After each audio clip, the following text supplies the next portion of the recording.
Bachelorette bombshell that takes us straight now into the ballroom. Wow, what a 24 hours in Bachelor Nation. What's up, everybody? Welcome to Playing the Field. I'm your host, Ryan Field, the sports anchor here at ABC in New York City. Longtime Bachelor fan, we are discussing everything we just witnessed, and oh, do we have a lot to talk about, and who better to do that with than my two favorite ladies, Jen Matarese here in New York, Gina Sirico representing the West Coast out in Los Angeles. And listen, guys, they told us, Jesse told us, this was going to be an ending unlike anything we'd ever seen before, and wow, did it ever live up to that, Jen? He promised a roller coaster, and it really was. I did not see it coming. I thought Devin was in for the long haul. I really, really did. He fooled me. He fooled all of us, and he fooled Jen. And Gina, listen, you know this show better than anybody. Where does this rank in all-time Bachelor Nation shockers? I am pretty shocked. It was heartbreaking. It was shocking that Devin pulled the wool over everybody's eyes. Has been it was unexpected. When you think about it, if we think about this season in totality, Sam M, Aaron, they kind of showed us, the viewers, who they were as they were going along. If Jen hadn't seen it, because she was out of the house, and didn't see some of the shenanigans, that's one thing. But eventually they really, we all saw who they were. With Devin, that's a whole other story, because he had this whole persona of, I want to find love and I want to live this normal life, and we both had this broken childhood, and we need this we can be the shining example of normalcy to our to our kids. And then to do this, I mean, he told her mom and her brother that he was gonna protect her, and to do this, it just turned everything off in what seemed like a heartbeat. I'm shocked. I'm angry for Jen. I'm sad for Jen, but you know what? She's a great girl, and she is gonna get what she deserves when it comes to love. Devin, man, I don't know the words right now. And that's the thing. None of us had the words. And if you were part of the Bachelorette group chat last night, and I wish you all could have been, the texts were flying, and I was in the newsroom here in New York as all of this was unfolding. And to say the newsroom was, as the kids say, shook, would be an understatement. Everybody was just jaw on the floor, like, holy cow, how did this happen? Now, if you're a longtime listener of this program, and we hope that you are, you know how we typically go in chronological order. We discuss everything, and I kind of want to zoom through all that so we can get to the good stuff at the end. And speaking of which, we do have a one-on-one interview with Jen Tran that came this morning from our Good Morning America studios in Times Square. We will have that interview for you shortly, where she talks about everything that transpired last night and also what's ahead now. For those of you that don't know, she has moved on to Dancing with the Stars. So she had a soft landing, if you will, as she now joins the cast for Dancing with the Stars. But we'll get to all that in just a few. But picking up on where Gina talked about on their date, when he meets their family, Jen, when he meets Jen's family. Again, Devin, why everybody was Team Devin this whole year, this whole season, I should say.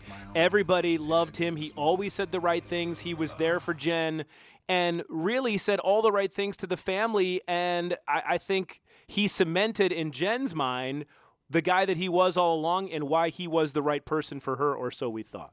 How many times did we hear him profess his love to her, to the point where he was basically begging her to say it back? And the only reason he seemed shook about their relationship at all was he thought maybe she might not love him back. But when you're proposing to the guy and going through all that, I still just don't get it. And obviously her brother seemed to buy into the whole thing, and I think he felt terrible that he did. I think anyone who was like, oh, what a great guy, Jen, I think they probably feel bad that they might have led her astray, but he had everybody fooled. And even himself maybe, because he says his feelings were real. For how long? And was it just to win? I really don't I don't know. I have a great theory on what happened with him, and we're going to get to that in just a second. And Gina, I guess that explains what Jen was talking about here. When they saw Jen's brother in the studio audience last night, Jesse asked him, "How are you feeling right now?" And he's like, "I'm not feeling good." And you're like, well, why did he answer so angrily, if you will? Yeah. You know what I mean? So it kind of led you to think that something was going on. We just didn't know what it was. But were there any signs, Gina, when you're looking back at that date that she had when she brought Devin in to meet her family, that this was going to happen? No, because again, there he was telling, her brother and her mother that he was going to protect her. Jen's mom said straight up, like, are you ready for marriage? And, they talked about it. He said, she said she wasn't sure whether he was ready for marriage. But again, I don't think anybody had any questions about whether he really loved her or not. Mm-hmm. And that, I think, is at the crux of it all. Because, like, if you love somebody, are you going to do this? Are you going to straight up, like, lie to her parents? Like, are you going to, love bomb her this entire time and say, I love you, and, it's us at the end, and it's our kids are going to be like this, and our family's going to be like this. And then this is just be like, no, we're done over the phone, by the way. Oh, well, we're going to get to all that. And I'll tell you what, one guy who is so thankful this all went down last night was Marcus. Because now all of a sudden, nobody wants to talk about him. Yeah. And it's almost like he's kind of the forgotten guy. Mm-hmm. And if you go back to their date, again, you could see she was getting frustrated because he just couldn't get to where she wanted him to get to. And ultimately, I think it came down to she had a guy that she wanted to love her, that wanted to feel the same way she did. And then she had another guy, Devin, that probably she didn't love as much as Marcus, but then he was giving her what she wanted to hear. And it's almost like if she could have combined Devin and Marcus, it would have worked out great. But it didn't happen that way, and Marcus couldn't get there. And she did the right thing, I thought, sending him home as she's sitting there in the room, because she's just like, listen, dude, I've been dealing with this stuff my whole life. Guys can't give me what I want. And I think she made the right call in that moment to send him home. Well, he eventually did say he loved her, but the way he said it. Yeah, it was almost like he was forced into it. Yeah, kind of. and it was like a last-ditch effort to be like, well, maybe we can continue on and see if this could work out in the future. Like, he just wasn't ready. And I think the pressure got to him, and it was just too much with his past and everything. But when someone says they love you, you want to feel elated. You want to feel excited for the future. You want to be like, wow, this is finally happening. This is so wonderful. And she felt sick. She left the room. She said she had a pit in her stomach. That is not how love should feel. And you know what, Gina? Let's talk about something that Marcus said that maybe some people missed last night. He said, I want to be excited when I say I love you and think about the future with someone. And he basically said that he wasn't. I think he was more stressed out about what was going to come from this and stressed out that he wasn't feeling the way she was feeling in that moment. And there you go. The whole reason why maybe him coming on a show like this wasn't the right idea. Yeah. Wasn't the right choice. Jen said it when they were talking, is I've invested so much into us, into you and me. And she, how many times did we hear her say, I'm here. We're in a relationship. I will carry the load for you. I will help you carry your burdens. I will do all that. The walls that were up, for whatever reasons, in looking at his past, it's understandable that he's got them. Like, to me, like, I get it.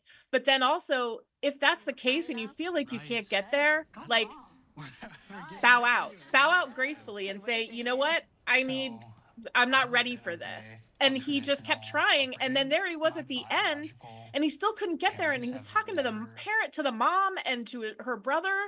And it just was so uncomfortable. Yeah. And the I love you thing at the end, I mean, Jesse basically told him, like, you got to say something or else you're going to, lose her. And so to me, it felt like another Hail Mary. Yeah, it felt like he was kind of, yeah. Felt like he was guilted into it, kind of. Yeah, and or like that's he should also feel not that a way way to get into a relationship. Right. It's also not a way to move on to the next thing. He almost felt relieved when she sent him home. He's like, thank God this experience is over with, and now I can stop. You know, the guy was clearly in his head and feeling all the things that come along with knowing that you're maybe not in a situation that you should be in. And I think he genuinely did care about her. And I think his feelings in a lot of respects were very real for her. But I felt like at the same time he knew she wasn't the one.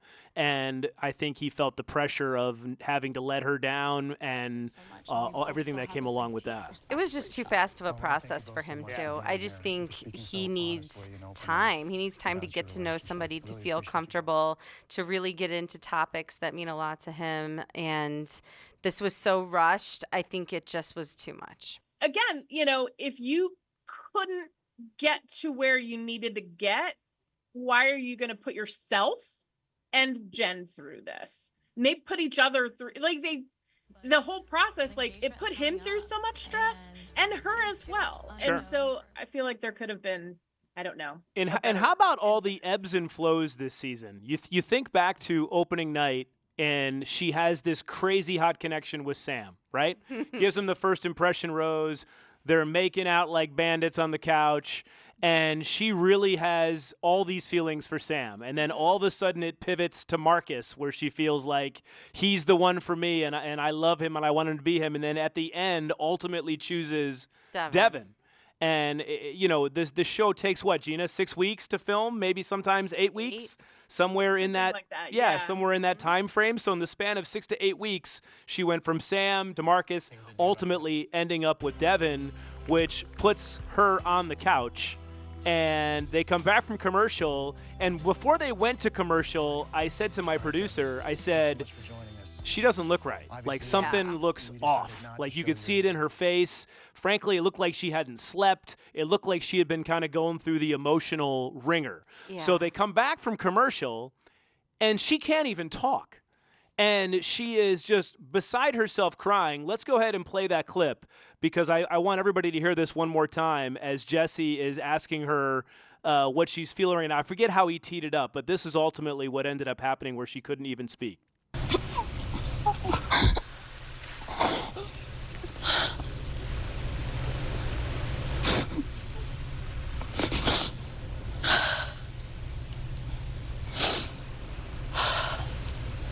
Jen, I'm so sorry. And I don't really even know how to get into this. I'm sorry. It's been a really hard couple of months.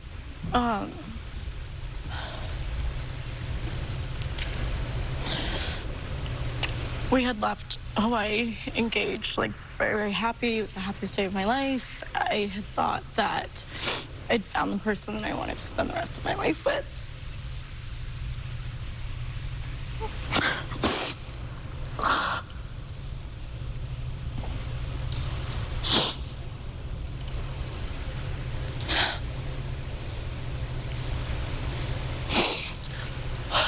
So we're in the newsroom watching this, and we're going, is he okay? Did he have some sort of accident? Yeah. Like immediately I thought his health was in question. That was the first thing that I thought. It did cross my mind. It yeah. did. I'm like, oh man, this dude is not okay. Is he in the hospital? Like, and she, you know, it's not often you see someone literally have this breakdown on live TV. And at that point you couldn't help but feel for her and what she was going through. In front of an audience. In front of an audience, in front of millions on television. And then she says everything that had transpired in the months after the taping, where he all of a sudden became this different person and ghosted her, started distancing himself, wasn't returning text messages, followed Maria on Instagram, which don't even get me started on social media. That's a whole nother animal. But then breaks up with her over a 15-minute phone conversation. I mean, 15 minutes is somewhat a decent amount of time. It's not like you said phone. No, the phone. Jen's been married for a long time. We should fully preface by saying that. But No. you know what I mean? 15 At least it years wasn't- ago, breaking up with somebody over the phone, even 15 years Yes, ago, is that's not true. a good thing. But And at least especially when you're engaged to this person. It wasn't like you went out to a That's couple of true. dinners. You know what I mean? It wasn't a text. Exactly. Thank Yeah, goodness. it wasn't a It wasn't a text. text or a post-it like in Sex and the City. Oh my God. I would have rather had them talk over beers at Bennigan's and then do the breakup that way. That would have been much better. How you deliver the news, it's going to suck no matter what. This was bad. But Gina, to do it over the phone and to do it as abruptly as he did, and you can't blame Jen for saying, what the hell happened and where was this guy that I was just with in Hawaii? Absolutely. And I mean, I think we all felt it as we were watching that. Like, where's that guy? Because the guy that we had watched the whole season was sneaking moments with her, talking about how he cared about her. Jen is the one, and here's the old, like introducing her to the family, and all of these things, everything for him looked, that date in New Zealand where they were talking about family and like family is his, like all of those things. Huge thing. He was doing everything right and keeping the main thing. But like, because the main thing was Jen. Yep. And so we thought he was hyper focused on Jen and love and all of that. And I'll bring it back to this again. If he was having any questions, like he mentioned during the show, then why make that big scene with Jesse, crying about how I don't know if I'm the one, and I don't like being an option, and all of those things. If I'm just worried about it, all of those things. And so to me, I'm just so angry that this is how it all played out for Jen. Yeah, it was horrible. So angry and so shocked. And as we pointed out on this podcast, my two co-hosts love spoilers and they love to find out the endings.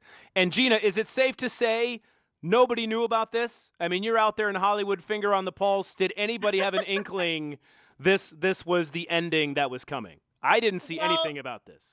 Well, there were, in the last couple of days, there were some rumors Rumblings that something was off. There was a breakup.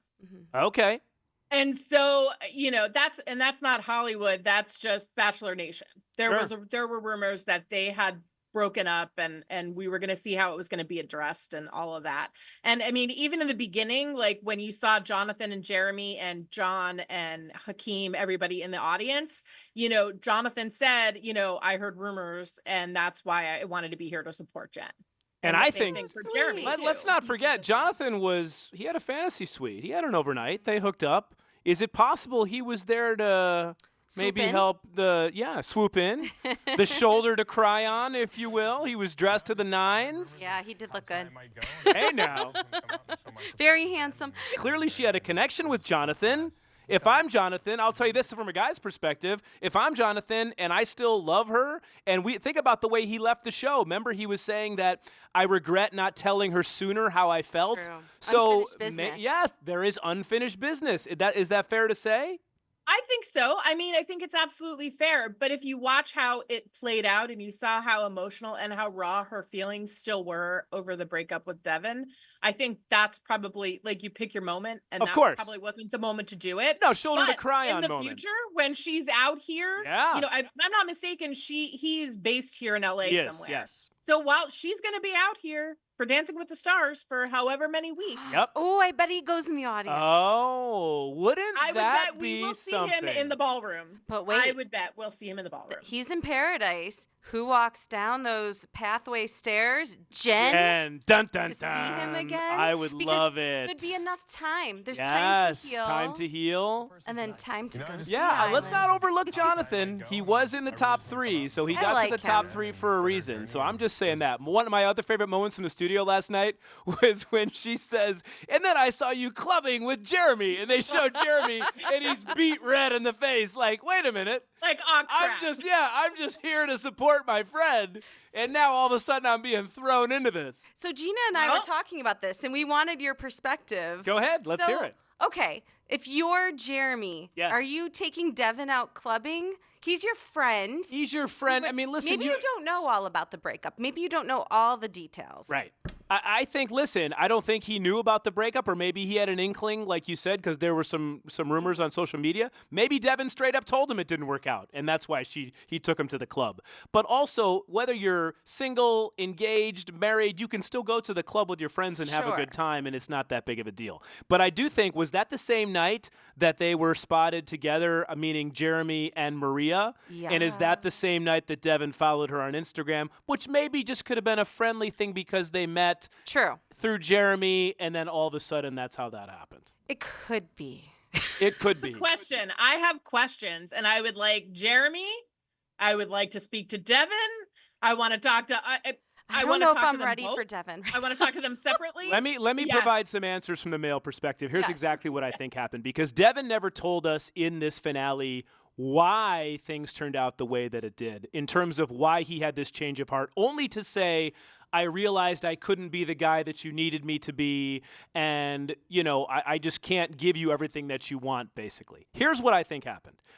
This is a guy that, he's kind of the guy next door, definitely not the top of the class in terms of looks, kind of the class clown personality, was never dating the prom queen, was never Mr. Popular. I just kind of get that sense about him. So he doesn't have his phone for 8 weeks, right, Gina? They are sequestered. They have no outside contact with the outside world, right?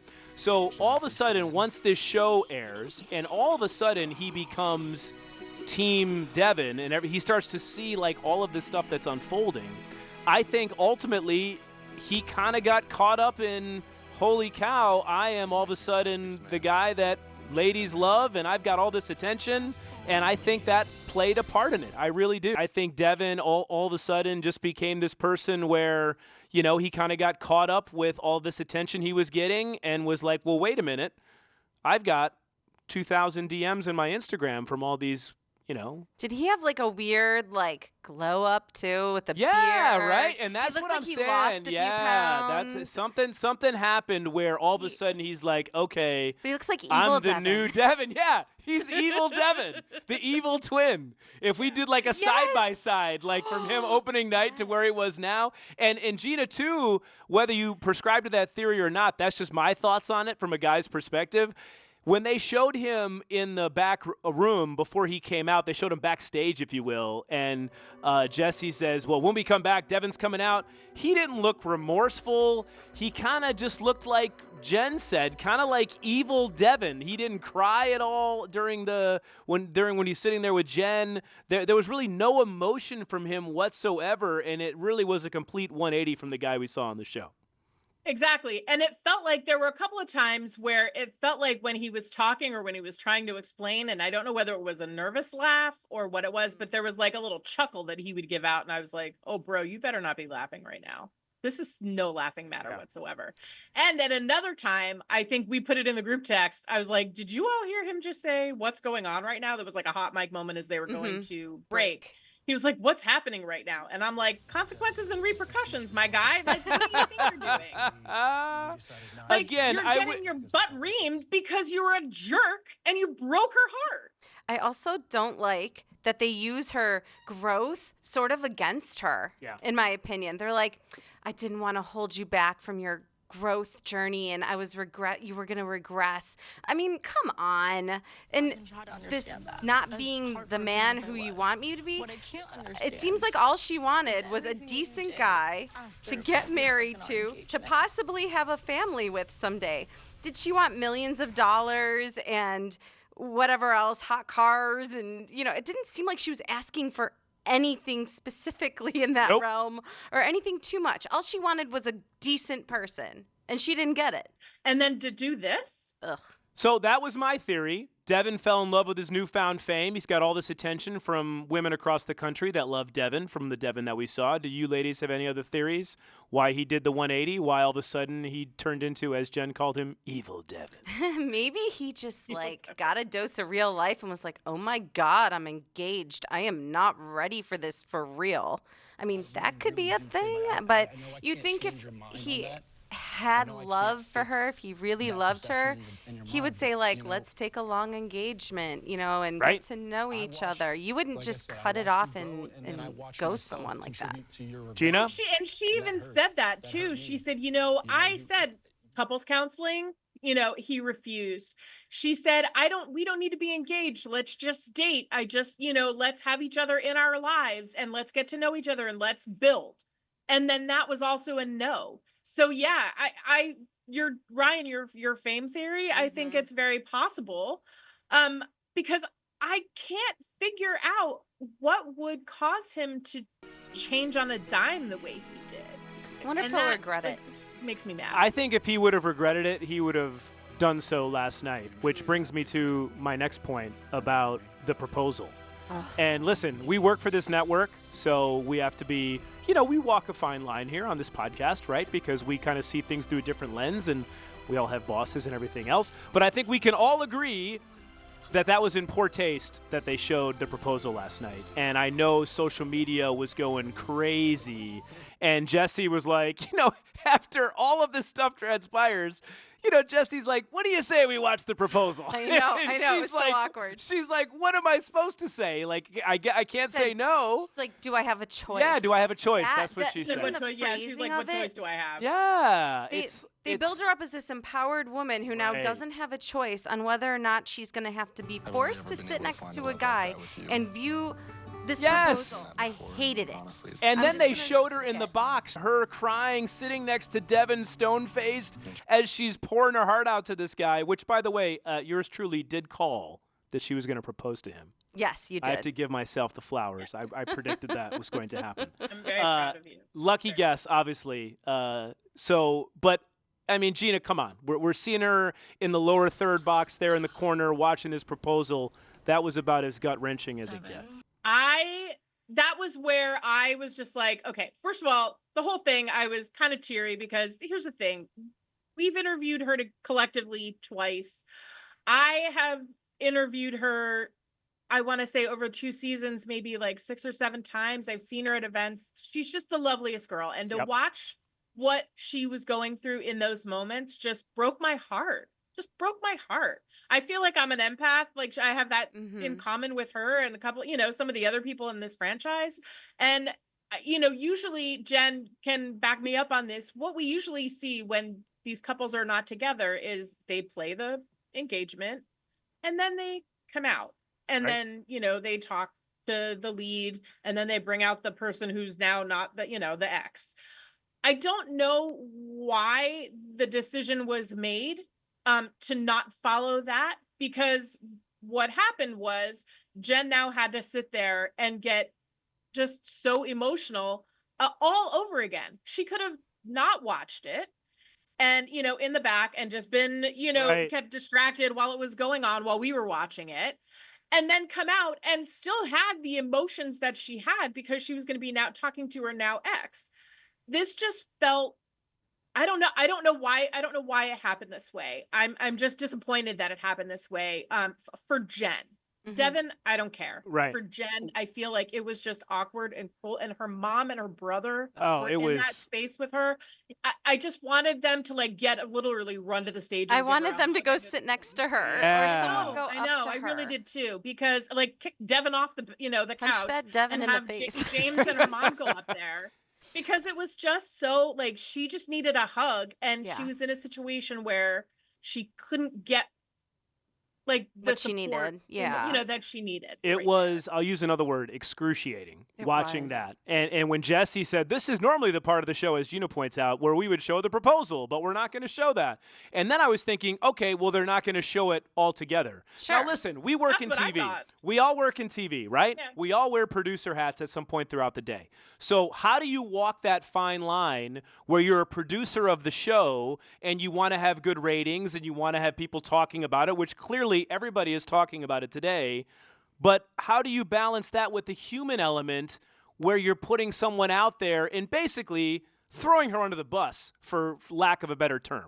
How do you balance that as a producer, as people that we work in TV? I don't know the answer. I just thought that was in poor taste. Okay, what I would have done if I had to work on the show. Yeah, that's what I'm asking. Maybe this is because I'm a digital producer. save it for online. Say, anyone who wants to see this proposal, go to our YouTube page and watch it. You know how many views that would have gotten? Do you know how much money they could have made off of that? They would have probably done quite well. And she wouldn't have had to sit there and deal with it. But I don't know. They might have gotten flack for that too. I don't really know. But they probably feel there's a curiosity out there for people to see what they filmed. But then again, they film a lot of stuff we never see. Yeah, of course. Exactly. And Gina, and the thing is, those were sorry, Ryan. Those were like, we all saw those clips throughout the season, and understandably that understandable that you would want the audience to see the conclusion of it.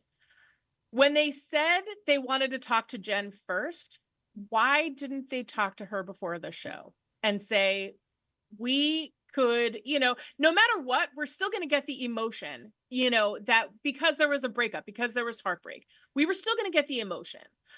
So why wouldn't they have talked to Jen before and said, she's okay with us showing it? You know what I mean?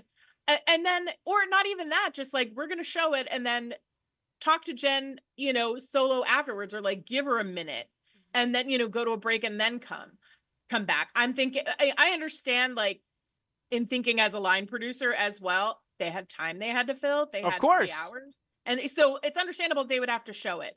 But showing it first, where she could be backstage and distracted from having to see it, would have been the call I would have made if I was in that chair. Yeah. Yeah. And I mean, that formula worked in the past. Exactly. It was, as we said, one of the most shocking finales in the history of this great franchise. And as promised, we were hoping to have Jen Tran on our podcast, as we talked about last week, but due to her Dancing with the Stars commitments, she had to, let's just call it, postpone our interview. We hope to have her on the podcast at a later date. But our wonderful entertainment reporter here in ABC New York, Joelle Gargiulo, had a chance to chat with Jen this morning, less than 24 hours after the bombshell, at our Good Morning America studios in Times Square. And here is that conversation. How are you doing? How are you healing? Yeah, it's an ongoing process. It's not going to happen overnight. But last night was like a good step towards the right direction, and just getting it out there and getting the world to be on the same page as I've been on the same page. And so, yeah. And you and I got to spend time before your season kicked off, and I know that you did say that you were looking for growth and you were trying to put yourself out there in a way, and I got to watch this season, and I feel like you did that. Like, you did that. And we're all thinking about you. So I will just say that everybody's thinking about it. Do you have a message for your fans who are wondering how you're doing? Yeah, I mean, I honestly I would not be able to be so composed if it weren't for all of my fans who are coming together, showing so much support for me. And I really think it's in the community of women who have been through very similar things. My mom included has been through something similar. So it's just nice to see the community of women come alive and come together. And that's what I'm all about, girlhood, Yeah. Let's talk about dancing, because here's how this all worked. Come over here, Sasha. Okay, so here's how this all works. So we got a list last night that we were not allowed to share of all of the contestants for season 33. Then at I believe it was like 1:17 a.m., I got another email with Jen's name on the list. How did this happen? When did you find out about this? It was approximately 5 minutes after I got off stage and was sobbing. I was in my dressing room, and I was told I have 45 minutes to get on a flight, and I'm going to go on Dancing with the Stars. And it was like, I didn't even get to pack up my hotel room. My hotel room's still in LA. Like, I just brought my little tote bag with my ID, made sure I had a dress, and here I am. So this was a completely last-minute thing. Completely last minute, and I'm so excited about it. Yeah. What made you want to say yes? Me? We had been talking about it, and I just didn't know if it was like in the cards or not, but I've always wanted to learn how to dance. Like, it's always been a dream of mine, so I feel so lucky to be here. Did you hit the jackpot, or did you hit the jackpot? Jackpot. Jackpot. She's the sweetest thing under the sun, but I feel like you can dance. Like, what's your past experience with dance? I took one ballroom dancing class in college, and it was a pass-fail credit, and I passed. But besides that, nothing. So you're gonna have a lot to do. Well, what are your plans? And I know that you just found out about this last night as well. Yeah, I mean, I was going to be on the show and just do something different, and then I got a call saying, Dina, the casting director, calls me, and she's like, you need to get on a flight in 45 minutes. Get up now. We were both sprinting through the airport. It was very cinematic. We didn't know each other, and then I was holding her bag, running. My bag broke, and she's like running, and then Like everything was a mess. Like, it was a mess. a beautiful mess. Perfect. Yes. The best part was like we came down out of the plane, and our driver was waiting for us, and he was just really calm and then we're getting texts saying you got to be here in 45 minutes. Did you get any sleep? No, I didn't sleep on the plane at all. But this is amazing. Yeah, but we landed and we had like an hour to get to GMA. The driver was running was with running us. to the airport with us. And he's like, this is awesome. I wish all my people did this. The best part is though, we're like running late, and he's like, oh great, we parked at like the furthest parking spot ever. We ran. We were like, okay. We ran. But I feel like it all fuels like the excitement of it. You know what I mean? Yes. I think it's like the best way to get over anything is just to pour yourself into something new, and here you go. Absolutely. That's exactly what I'm channeling, is like myself and like throwing myself into something new. I do believe that everybody goes into this saying we want the Mirrorball trophy. But beyond that, what are you hoping to get out of this experience? I'm hoping honestly to just find myself again and reinvent myself in this new era of Jen. I was on a path to find love and I didn't get it, and that's okay. And so now I'm just trying to find myself and learn how to dance. And you know what? What better way than by dancing? Because dancing, it just makes you happy. Yeah, it makes you happy. I think I'm going to gain some more confidence with it. And yeah, I think that those are the best things that can come out of that. A message for the competition? We're here to have fun. And yeah, it was probably less than 12 hours after the show, and then she said she had 45 minutes to get on the plane and get to New York and didn't have anything packed and just grabbed a dress, and she brought Sasha, her dancing partner from Dancing with the Stars, or she met up with him, and he was also a big part of that interview. She's joining the Dancing with the Stars cast, which I think, all things being equal, she couldn't be engaged to Devin and have a happily ever after, this was probably the next best ending for her. Sure, and she gets to be along with Joey, so she's got someone Isn't that she knows funny? there. Yeah, it's great. There's some friends involved, which is cool, makes it more fun. And it's such a great cast. I'm really excited to watch this season. They've dusted off my man Reginald Vell Johnson from it's Family amazing. Matters. Yeah, I'm excited to see him. Die Hard, too. Yeah, and Die Hard. That's a good point. But Gina, your thoughts on? And you're going to be out there in LA for all the Dancing with the Stars hoopla. This is a big thing for Jen. Yeah, absolutely. Usually, I will say Dancing with the Stars is our entertainment guru, George Pinocchio. It is his beat. He has been covering it for as long as the show has been on. So he will take good care of Jen when he talks to her. I'm happy for her. I feel like this is a great distraction to what the heartbreak has been for her. And the emotional parts of it. She can take everything that she's feeling and throw it into her dancing. Those rehearsals are grueling. Anybody who's come through that show can tell you that it's a grind. But I think it's going to be great for her. And, we have been talking about Jen's growth. I do feel like this will help her, on that journey. And I think that, she's got a good partner in Sasha. He's a great dancer. So I think it's going to be good for her, and I can't wait to watch her. I can't wait. And Joey too. Look, I mean, I love Joey. He's still, one of my favorite interviews throughout this Bachelor world.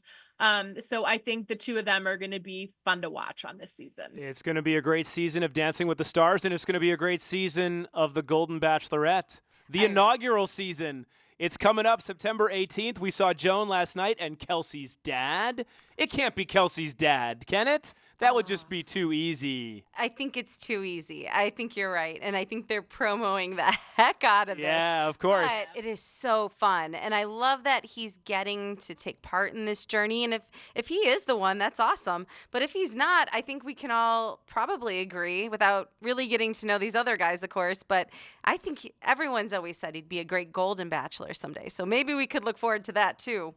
But could happen. Joan's first. I can't wait to see this journey. She seems just lovely. So, Gina, what are you looking forward to most about the first season of The Golden Bachelorette? I love Joan. She's just, I've interviewed her a couple of times, and some things coming up this season that I interviewed her for that I'll obviously share with you all and will be shared across ABC stations. I just love her. I think she is the sweetest thing. I think that when she was on Gary's season, she says it. She didn't get, her time got cut short. But I think she's ready to find love.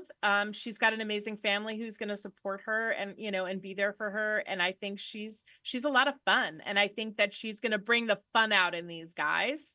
And it's going to be great. I can't wait to watch it. I can't wait to chat with her again now that it's all said and done. I'm really looking forward to it. We love the golden part of this franchise. I hope we get a happy ending this time. I hope so as well. We are due for one. Joan is graceful and elegant and fun, and we're going to have her on this very podcast the week of the premiere of The Golden Bachelorette. So we're looking forward to making that happen. That's right, Jen, right? We're having her on? That's the plan. That is the plan. You never know. I mean, she could be like Jen Tran and be like, sorry, guys, I got Dancing with the Stars commitments. You never know what We'll could talk happen. to you again real soon. But that is the plan. That is the plan, and we're excited to bring it to you as well as all of the latest Bachelor Nation news. And Jen, click or subscribe. What do they have to do? Oh, I think it's like and follow. I never get that part right. Or which subscribe. Is why, I mean, or it's all the subscribe. same, It's right? all the same. Click the button. Like, follow, click, subscribe. Just make sure you're listening, you're watching, because we you have never too much know fun what's going gonna to doing the it. show yeah. as much as you all. And you never know what's going to happen next, as we found out on the finale of The Bachelorette. That'll do it for another edition of Playing the Field. For Gina and Jen, I'm Ryan. Thanks so much for watching and listening. We'll see you again real soon.